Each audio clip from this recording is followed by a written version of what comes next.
Vlastne sa pýtam domáceho kapitána, ako zhodnotil stretnutie Makrotým Žilina a Trnava? Pre nás to bolo vlastne veľmi dôležité stretnutie na rovnaké úrovni bodov alebo približne rovnako s nimi. No a vlastne rozhodli dva momenty, kedy nedokážeme sa koncentrovať na výkon na celý zápas, takže potom super nás za to potrestá, príde na boj. Nestalo sa to prvýkrát, musíme sa týchto chýb vyvarovať. Je to čím ďalej lepšie, ale body neprichádzajú stále.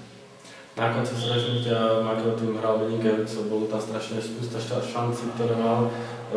Kde bol tam problém? Tá koncovka bola, ale proste v čom to zlyhalo, že tá lopta nevyšla do bránky?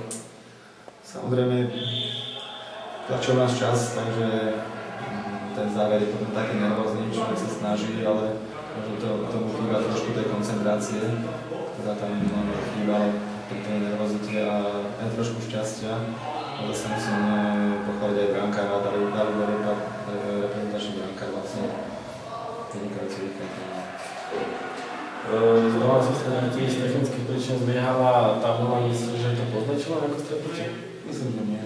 Lebo stupňovalo sa napätie, bolo to vidieť, chodili aj hostujúci tréner bol z toho nervózny, takže nemyslel to, že nepovedal. Myslím si, že nie, ten hráč vôbec toto nevníma na tej palubovke, takže on aj tak vníma ako trénera, tak povedal pokyny a tam mal ľudí na to, ktorí sledovali to často. Hostujúci tréner povedal, že žiadal o odklad toto stretnutia, že vraj bolo ich iba 6, ktorí boli schopní hrať a myslíš, že to bola nejaká odplata toho, že teda ten výsledok je prospech Makrotým za to, že sa neumožnilo odklad stretnutia?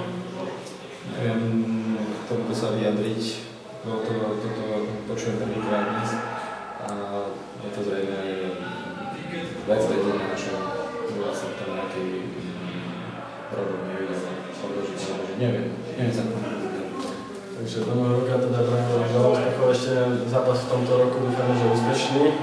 Nejaké špeciálne prípravy budú, alebo tento máme zlepšovať ten výkon, ktorý už narastá, čím ďalej tým viac. Určite sa musíme veľmi dobre pripraviť na tento posledný zápas, pretože čo musíme bodovať, už sa nič nedá očakávať.